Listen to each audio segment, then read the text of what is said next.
బొక్కలు ఎముకలు కీలు కీలు ఏలుకి ఏలుకు మరి భూమి మీద మరిసిండు. ఆ ఉట్లకెళ్ళి బాణువులకెళ్ళి బొక్కలు తీసి కీలు కీలు ఏలికేలు మోపి వారుగావి రామయ్య మరి ఏనాడు రాముడు అంటే నారాయణమూర్తి 4 స్థానవాడవాడు. మండలముల నీళ్లు బట్టి జీవితారం మోపిండు ఆ బొక్కల ఎముకల మీద. 24 ఏళ్ల కింద మరణించిన మునివరుడు వేసి కూసుంటాడనమ్మా.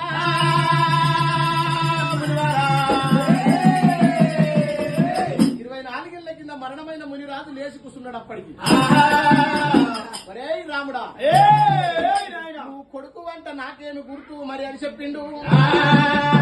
నీ కొడుకు అన్నట్టుగా నేను ఏమి చేయాల నాయన అని రాముడు అడిగింది. ఒకవేళ నాకు మరి రక్త బిందువు అయితే నేను ఇచ్చిన కొడుకువే అయితే మీ అమ్మ తలపండు కొట్టుమన్నాడు. మరి మునిరాజు నోట్లకేని మాట వెళ్ళేది ఆశమే లేదు. బంధువు గండ్ర కొట్టలు బట్టి ఎల్లమ్మ తలపండు కొట్టినాడే.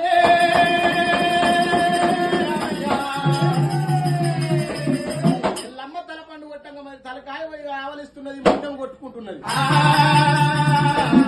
నాయనా మునివాడ నువ్వు నా నాయనవని నువ్వు నాకు మరి నాకెట్లా గుర్తు? నువ్వు నా నాయన మునిరాజువో కాదో నాకెట్లా గుర్తు అన్నాడు.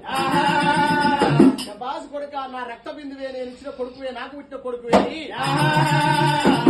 ఏమి కోరుకుంటావో కొడుకు రామయ్య నేను చెప్పిన పని చేసినవు నా కొడుకువే నువ్వని. ఆ మునిరాజు కూడా ఏమి కోరుకుంటావు కోరుకోమన్న రాముడు ఏమి కోరుకుంటుండు. నా అమ్మను నువ్వు నేను మరణించు కాబట్టి నా అమ్మను మళ్ళా లేపితే